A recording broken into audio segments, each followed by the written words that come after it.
Apologies if you hear any screaming, because that's the child in there. I feel you, children. I have my dog. He was barking in the morning, but not anymore. Anyway, uh, hey everybody, welcome to Coffee with Impetus. This is episode 14. Today I'm very excited. We have Alex with Unilite with us. For those of you who don't know, Unilite is a company that does light and all other things. Probably Alex is going to explain more of that. But other than that, Alex, why don't you take the wheel and tell us who you are, what you do, and what Unilite is? Yeah, so I'm Alex, the director over at Unilite. Unilite is a torch and flashlight business, and we've been slowly sort of spreading out into different markets recently. So automotive, detailing, sort of highway engineers, rail engineers, linesmen, builders, plumbers, electricians. The business was started back in 1981 by my mother and father, and then myself and my sister have sort of completely changed where we sort of sell products, who we sell to, what type of products we sell. And yeah, we sort of ended up in modern day where we are. The business last few years trebled in size, Ooh. picking up distributors from all over the world now: Estonia, Lithuania, Latvia, Romania, America, Canada. So it's been pretty big growth the last few years. So I don't know what we're doing, but hopefully doing something right. That's amazing. So you're saying Unilite was a family business to begin with? Yeah, so the business was actually selling like tungsten and halogen lighting before, so not exactly what we're doing now. So when I probably entered the business maybe 12 years ago now, and we were selling to loads of different marketplaces, some of it leisure, some of it retail, and sort of came into the business and then sort of changed the direction of where we were trying to head. Basically, was we just aimed at industrial and heavy duty usage and stuff like that, and then just all the leisure sort of stuff we just completely stopped overnight. So Have you been working with your parents ever since you were young, or is it just something you've taken on the last, I, few I'll, years? I'll be honest with you, I've never worked with my parents because neither of them work in the business. So when I came into the business, my dad lives in Australia, so he sort of retired out of the business. My sister was sort of semi-running the business at the time, and then when I came in, we both took over the business. So I never actually got to work with either of my parents. My mother and father got divorced when I was Oh younger. shit, really? So how did you Yeah. go from? So were you originally from Australia? No, my father's Australian, but he lives over in Australia. But I'm from the UK, so my mother's from the UK as well. Ah, I see. So what about Unilite? This name is kind of unique. So how did they come up with the name Unilite? But I remember doing a podcast probably about 2 or 3 weeks ago saying that I don't actually remember where the name came from. So I spoke with my father and he said, "Yeah, I'll tell you where the name came from." He told me the story and I was like, "That's pretty uncool where that name's come from."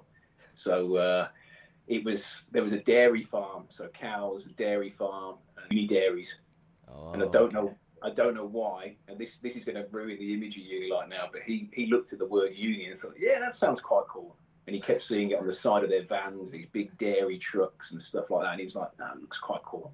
So he decided to call it Unilite. I don't know why, but that's where he told me he got the name from. So I was like, Dad, why did you have to tell me that? Because when people ask, it's just not very cool. But Hey, but that's 40 years later, it's something else, I'm, right? I know, yeah, I'm going to go back to telling everybody I don't know where it's come from, but he sort of pinched half of the name from a dairy company, and then the other half was people spell light Light, so he thought he'd be cool and different and spell it Lite, and that's where we got Unilight from in the end. So That was probably a pretty hip name back then. yeah, yeah. So how did you decide to start to go into the business? Is it just because it's a family business, or do you kind of have like a marketing or Uh, business background? my background was music business, so I was working for Warner Music in London, and I lost my job in 2006. So I think just before the sort of financial crisis. So I lost my job. My father was sort of saying, "Look, why don't you come and work in the business?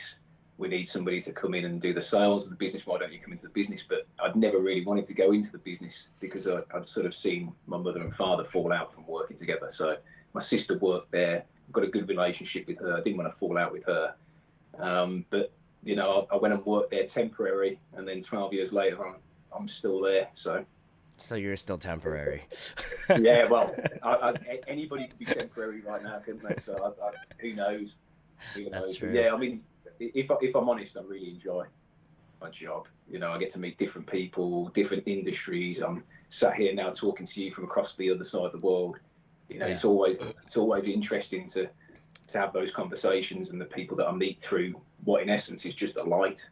Yeah. But social media and stuff like that's been superb for us, and sort of spreading the message about what we're trying to achieve, or the products and stuff like that. So I love that. Yeah, because I didn't find out you guys until I had social media as well. So, yeah, um, took me.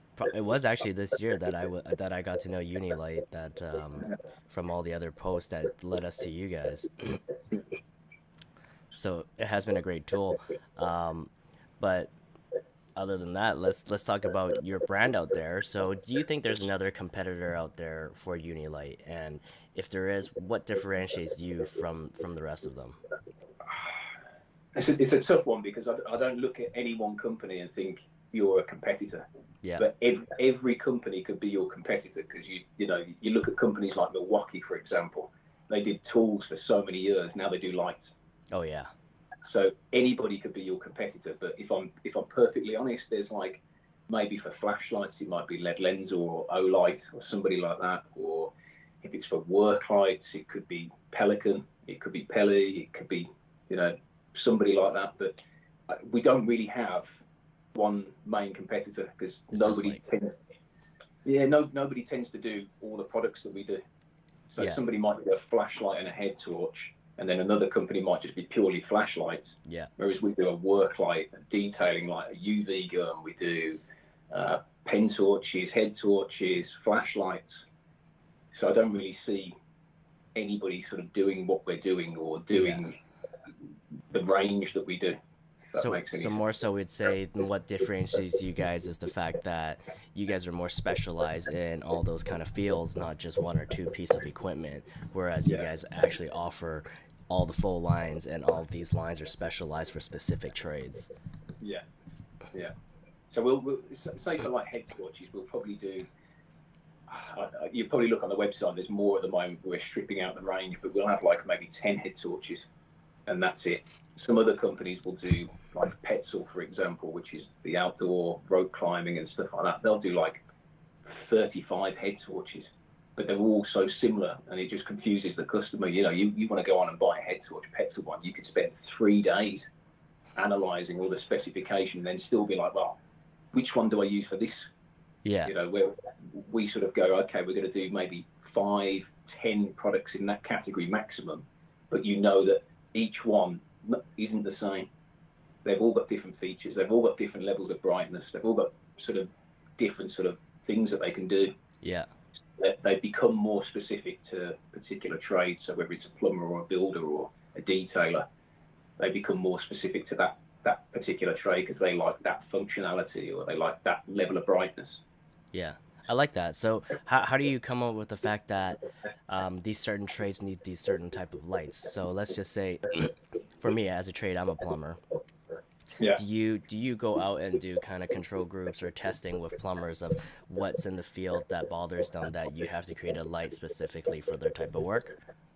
I think that the main reason we've been more successful in the last few years is, say, you're on here, you post a video, you show which tools you're using, you show which tool bag you're using, you show how you then load it in your van, you show so many aspects of your work, that when I'm watching your videos, I can see, well, this needs to fit. Like if you see everybody using a Vito Pro Pack tool bag, well, actually, I need to make that particular product fit in there. And then that particular product gets used on a boiler service, or that gets used on like fuse boards or under the floorboards or whatever it is. And that's what I'm watching all the time. And then I'm watching what products you are using that are lighting products. And then, sometimes I see you've got them in really awkward positions, and I'm thinking that would be so simple if you just change the head to do that. Yeah. So for me, I send products out to loads of different people, especially people whose pages on here that I've been following since I first started the page. Yeah. And that's more so because I want to know that they like our product.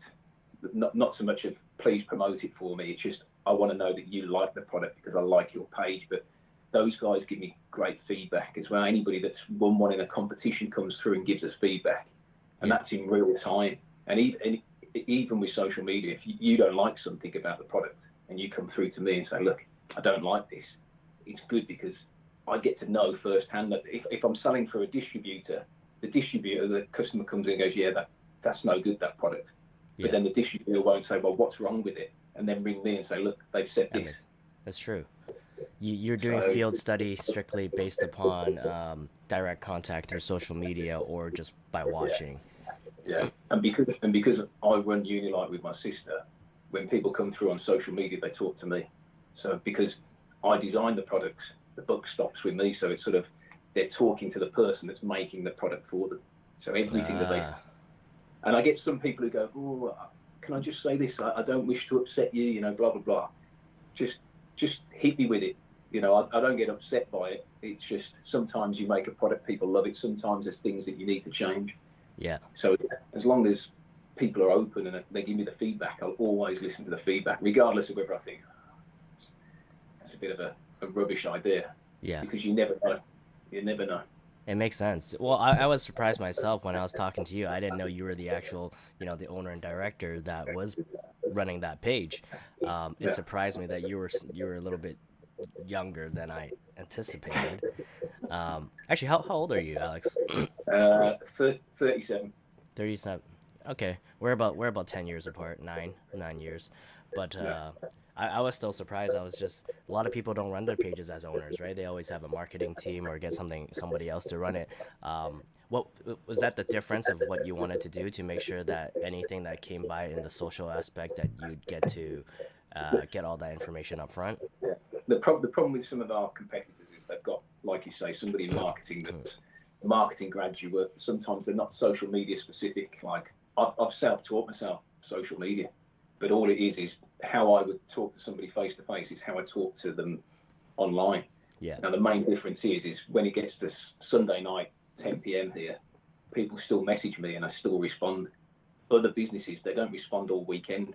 But that's where I'm gaining my advantage. Is I'm accessible.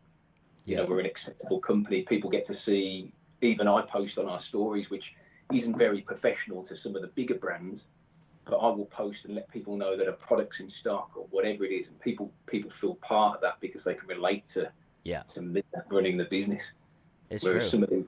some of these bigger brands, they're missing a trick because they're not listening to their customer. I listen to the customer 24 hours a day. If you came through and said, look, bought this product, absolutely love it, but the magnet's rubbish. Yeah. Okay. Whereas these other companies, that somebody will say that and they'll say, oh, please contact us via email. We don't read messages on Instagram.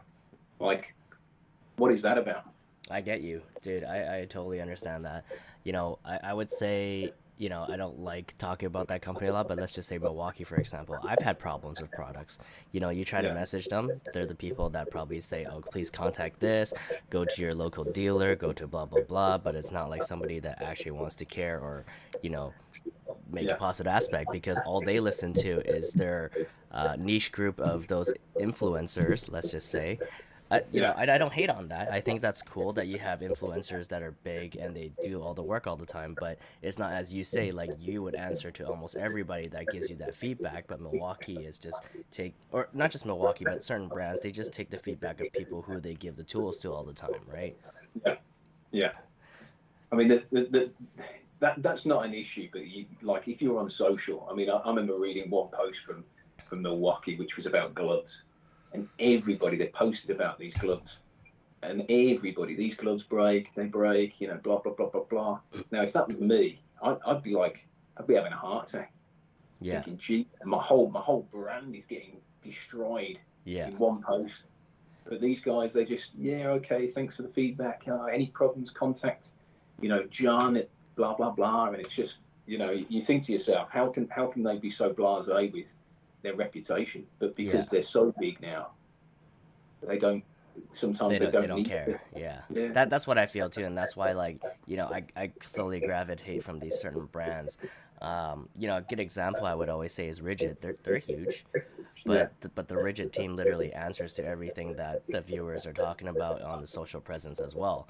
So yeah, much like what you're doing, which actually in return, keeps the business and keeps the idea that the company's actually listening to what the consumers are looking for. yeah, yeah. Well, if you don't listen to your customer, you don't have a business. It's as simple as that. Yep. And it's sort of, you know, even I've noticed the last few years because I'm listening to the. Say if you get a problem and it's on a forum, like I'm on all the forums, all the electrical forums. I'm all over there. So if anybody comes on and says this product's it's shit, I need a new product. I'll be like, okay, direct message me. And I'll send them a new product. Yeah. You have to head that off because otherwise, 5 or 6 people say it, 10 people say it, 20 people say it. Before you realise, people aren't buying your stuff anymore. Yeah. So, but when you're a certain size and you do so many products, people will allow you to make one or two that aren't so great. But when you're, a small, medium-sized business, okay, we've grown a lot, but it's still people expect more from you Yeah. than they do of a multinational business. Yeah. It's about keeping that name up there. Yeah, yeah. It's just like when we do our work, we make sure, we put out the top quality that we can. And, Yeah. that's no joke because when we do our rooms or any type of work, we don't leave until it's almost perfect, even if we have to spend our extra money or cash to make it look good. Yeah. Well, it's your name at the end of the day. You'll never get any Yeah. more repeat business or new business if you don't do it to a high standard. That's Exactly. why some people worry and they go, Yeah. oh, I've got no business. If you broke it down for them, you'd be like, well, that's why you don't have any business. Yeah. It's true. It's how you want to hold yourself in regard as well, right?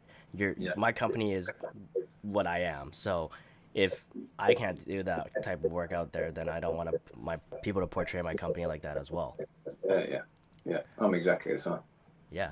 I think it's awesome that you are the same. So, a lot of people here can know that Unilite actually cares about what people think and that you guys are there for the ultimate product. And then speaking of ultimate product, that brings us to the next question of, how you like to do all these rigorous testings on your products. Yeah. And lately, from what I've seen, the most intense one that you guys been doing was launching your light into space. Yeah. So tell me a bit about that. Like, what was the thought process behind this, and why do you really want to send it to space? The thing is with all of the products is loads of companies will show you how tough the products are. They'll drive over them like we've done with a tank, or they'll drop them from a huge building or something like that. So for me, I have to do something where it's not so much destroying the product because I know that 99% of the time the product's going to survive. So we have to show people something a bit unique where sending a product into space, that thing has minus 60-degree temperature, which we don't test to that level. But obviously showing somebody that the light stays on for the duration, it can survive that type of temperature and the low pressure, because as everybody knows, lithium batteries, they hate variances in temperature if they get too cold or too hot too quick. Samsung found out the hard way with lithium batteries is that they explode. They don't like variances in temperature or pressure. So it's trying to show people that we'll take it to what people think, but we're going to take it that one step further than even we test for, just to prove to people. And people say, well, why send it to space? Well, why not? It's pretty cool. The footage, Why not? the footage was great. And if Elon can send a car with a little spaceman into space, why can't we send product to space? But it's something where I'm trying every time to better what we've done, just to show people that you can do anything with these products. Yeah, okay, they break sometimes, but 99% of the time they'll survive. And I want people to know that when they buy one of the products, that's what they're buying into. Yeah. I like that because from what I remember back in the day when I was buying lights before all these companies start doing all these lights, I bought a light. I forgot what brand it was, but they were boasting the fact that you can run over it with a car, beat the crap out of it, and it still stay really good. Yeah. And I think it was because I threw the shit out of that flashlight, but the only problem that came with it afterwards was the fact that the plastic scratches. So then Yeah, sooner or later the light starts dulling out because of the surface of the light. yeah, That film gets all scratched up. yeah, yeah. That's the if you've got a glass lens, you run the risk of it breaking. So somebody has to change the glass lens. But then if you have a plastic or a perspex or some sort of polymer or whatever, then you run the risk of when it gets scratched, it eventually dulls out unless you can interchange the lens, which isn't always possible on particular items. So it's quite difficult to get that balance right.